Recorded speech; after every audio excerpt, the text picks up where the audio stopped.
This is part 2, talking about estimating off-road trail range with our Rivian R1T. And previous video, part 1, we talked about our adventure plans for Labor Day weekend.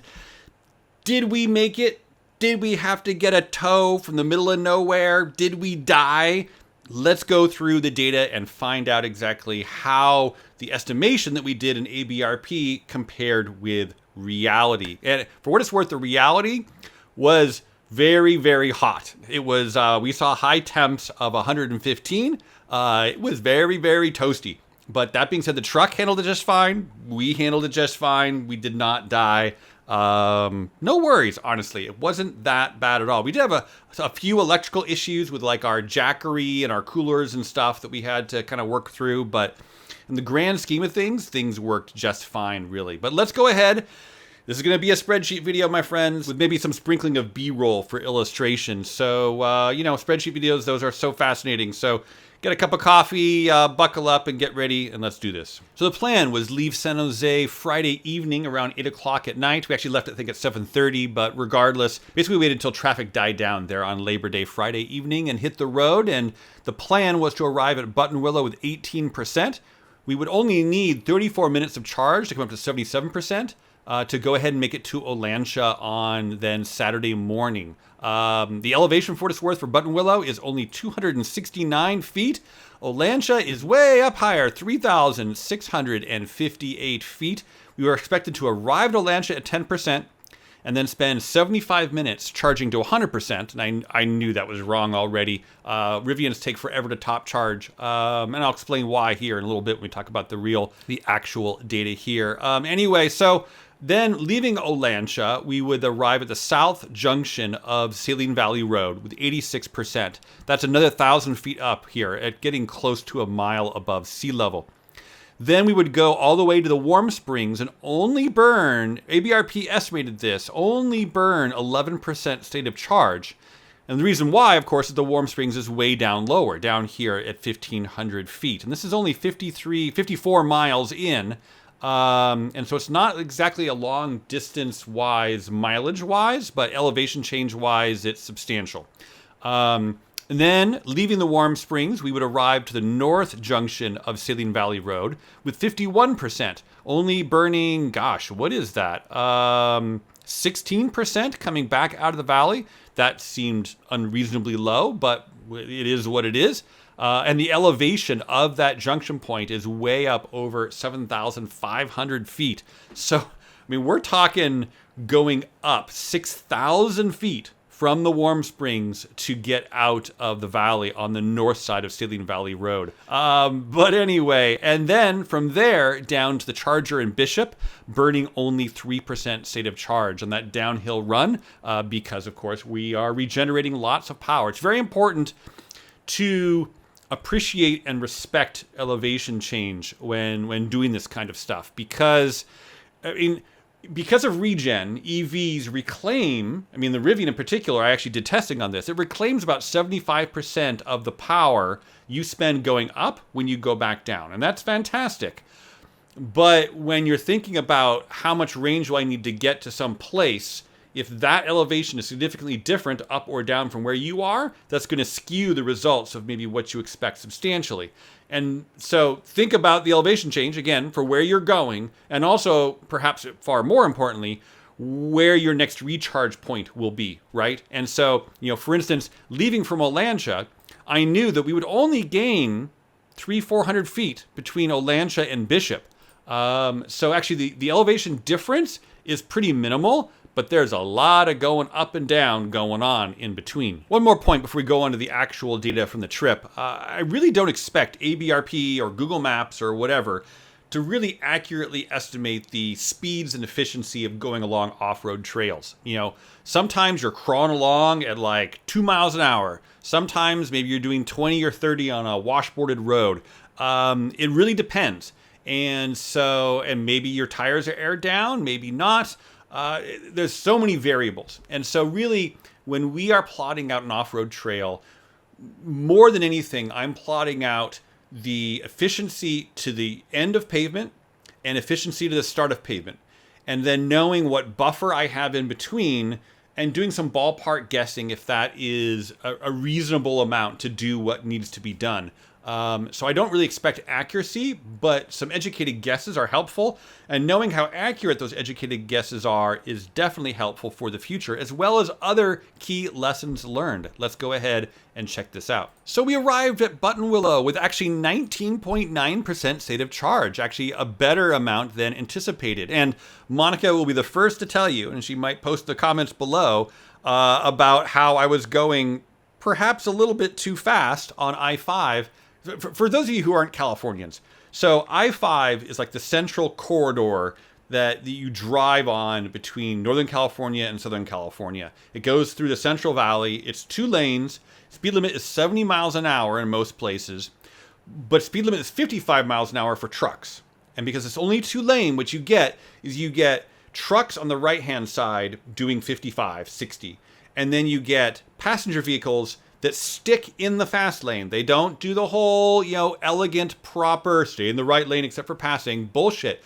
They just stack up in the fast lane, all doing maybe just a little bit more than the trucks. And so if you want to go faster than like 65 miles an hour, you actually need to merge out in the gaps between the trucks and actually merge back in and do the hopping thing, which is, morally and socially, it's horrible, because what happens is you leapfrog ahead, and when you merge back in, you actually slow everybody behind you back down. And so if you just sit in the fast lane with the cruise control, sometimes you'll find yourself going backwards as people are passing the slower cars in front of you and pushing you backwards, and you never get past that truck. You're going slower than the trucks. So it's this really weird dynamic. I wish California would put a 3rd lane on I-5, but even more than that, I look forward to high-speed rail being finished, and that should take actually a lot of pressure off the commute traffic going up and down I-5, but that'll happen before I die, perhaps. So anyway, we arrived down at Buttonwillow at 19.9%. I went ahead and charged up to 77%, and that only took 31 minutes, so we actually beat the estimation there, which is nice. But funny thing, though, when we arrived, I dropped Monica off at the motel. She did the check-in process and stuff, and she got to our room, and at that point, I was already like at 60% or whatever. It's like, I'll be there in 5 or 10 minutes. I'll just finish up the charge. So I went ahead and charged at 77%, and then unplugged. Now, the battery, of course, is super toasty from that fast charging. It is like 125 degrees Fahrenheit. That is warmer than Rivian likes their batteries to be. It needs to be that warm for the charging, but then just sitting around, you don't want it that hot. And so then, of course, the air conditioner starts running. Now, if we were driving down the road with the vehicle on, this extra consumption would kind of be hidden in our efficiency in the next road segment. But because I just drove around the building and parked, the vehicle then stayed essentially awake and running the air conditioner, even though, of course, the truck was locked and we went to bed. It burned 2% state of charge. That brought us down to 75% by the next morning. Now, could we have just gone and plugged in and topped it back up? Yes. Didn't do that because I looked on the app and I looked on the truck and it said I would arrive in Olancha with 10% state of charge left. Then we're going up to Tehachapi Pass and the state of charge on arrival is dropping. 10, 9, 8, 7, 6, 5, 4.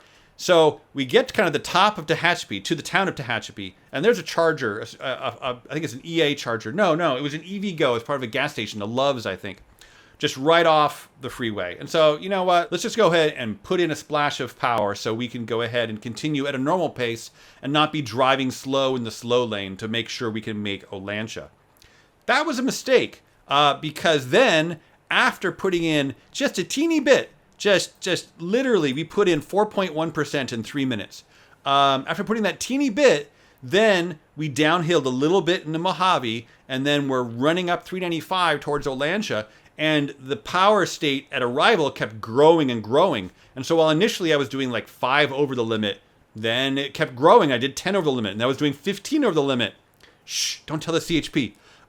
So eventually I burned it down to just 4.6% on arrival to Olancha, but I was flying through there. So another one of the lessons learned here is I think the Rivian's real-time range on arrival estimation is not correctly calculating the weight of the vehicle, right? So we've got like 1,000 pounds of gear in the vehicle. And so I think it is underestimating how much power we use going uphill. And so it thinks we're essentially running out of charge on the uphill.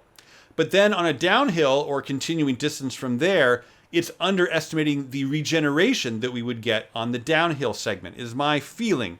And so, we ended up having way more power than necessary after climbing up that hill from Button Willow up to Tehachapi. Anyway, lessons learned. Totally did not need to stop. Could have saved 10 minutes.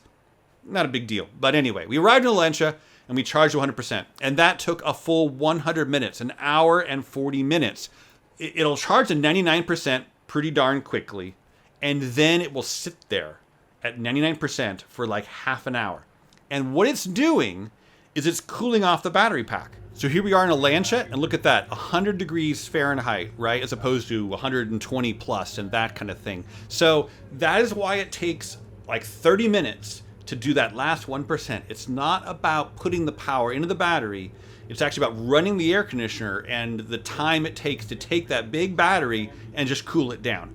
And you want to do that if you really want to eke out every inch of range you have available. You don't want to be then driving along towards your destination and burning, a kilowatt or two of power cooling your pack down, right? So you got to wait if you really want every inch of range possible. So then we arrived at the south junction of Saline Valley Road with 87%. So pretty much spot on, off by just a single percent. So can't beat that with a stick. But then we rolled along to the Warm Springs, and we arrived with 70%, a full 7% off from the estimation. Again, I don't expect ABRP to be correct, but that's a pretty big margin of error. That is essentially, we went 54 miles. That is actually, to be fully clear, into the Saline Valley Road, to the Hunter Mountain Junction, down the mountain, down to the Lippincott Junction, through the incredibly washed out roads from Lippincott Junction down to the Salt Lake, detouring down to check out the Salt Lake tram towers and stuff. That was a mile extra range there. And then turning off to the Warm Springs Road and driving the roughly 7 miles up to the Warm Springs and stuff and finding our campsite. That was basically 54 miles. Good to know, it's nothing earth shattering. Again, I like to know that it was wrong, especially on this downhill section. Again, I just said a minute ago that maybe we're getting more power than you think on the downhill, but actually ABRP, I have it configured with an extra 1,000 pounds of weight. So ABRP should have known both the elevation change as well as the extra weight in the vehicle. It doesn't seem like it calculated it very well. But again, it was crazy hot. We were going super, super slow over these rough trails. So, clearly it did the best it could, but it wasn't that terribly accurate. Then while camping out, we burned 6%. And this was, okay for, again, 115 degree heat for 2 nights and a day. But it could have been better. We had solar panels feeding our Jackery camp battery, and then we want to use the Jackery camp battery to power our cooler, to power our freezer. Yes, we did bring one of our little coolers and set it down to like 0 Fahrenheit, and we had some Dove bars in it and some ice for cocktails. We were totally bougie on this trip. And essentially, at some point during Sunday, the Jackery, something in it overheated. What happened is it kept on discharging, but it refused to accept a new charge from the solar panels. Because of this, then we had to switch over and power the coolers off the truck, power the camp kitchen off the truck to make dinner. So essentially we had to turn on the vehicle and the AC power inverters for a good handful of hours. So that definitely burned some more power as well. Anyway, 6%, it really isn't that bad, but it could have been better. Now, climbing up out of Saline Valley, the estimation was we would get out with 51%, and we got out with 28%. That sounds like a huge difference, although realistically, you need to remove the 6%, you need to remove the 7% for coming on down, and so ultimately, it's about a 10% difference. And, 10% over 40 miles, right? This is the short end of the trip. Essentially, the estimation was off by about 0.25% per mile. Was anything different? It was certainly still pretty hot, although not 115 quite as much. But it was quite toasty. Also, perhaps we were driving a little bit faster. That is a possibility. we were kind of on the way out. We were kind of giddy and happy from the adventure. We were making cool drone footage and stuff. So we weren't exactly driving efficiently. That being said, we got out and aired our tires back up, and then we rolled all the way to Bishop and only used 1%, which is fabulous, right? We actually regenerated more energy than anticipated on the downhill coming down from the junction and down to the Bishop level. Essentially go down to Big Pine and then roll from Big Pine on to Bishop. And 1%, that's all it was. So ultimately, we essentially got out to the Charger at Bishop with 27% state of charge left available. Feels like a comfortable buffer to me.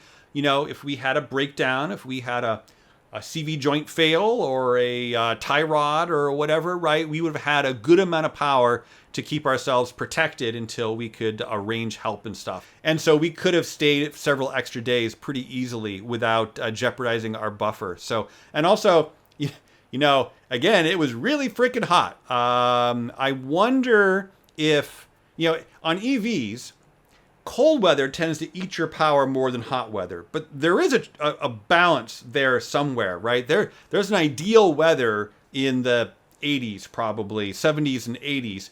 115 is burning a lot of power in air conditioning. And how that balances against, in cold weather. If we were to go out here for Thanksgiving or Christmas or President's Day, we'd be burning more power keeping the vehicle warm, but how would that compare? I don't know. That will be something we find out in a future trip. Now, if you want to go ahead and see a video on our camping setup, go ahead and click on the final little thumbnails that pop up here. And also, we are going to be publishing the full 4K dash cam video of the entire Saline Valley Road, all roughly 9 hours of footage. Subscribe and stay tuned for that epic must-see TV. It's actually pretty cool. I'll go ahead and annotate the timeline so you can jump around to, the Hunter Mountain Road junction or the Lippincott junction, and especially from Lippincott down to the Salt Lake. That session of trail was that we definitely used our rock sliders a little bit. No gigantic boulders. It wasn't really rock crawling, but it's been washed out by the monsoon rains, several seasons of monsoon rains, and that road is rough. Anyway, please like, please subscribe. Take care.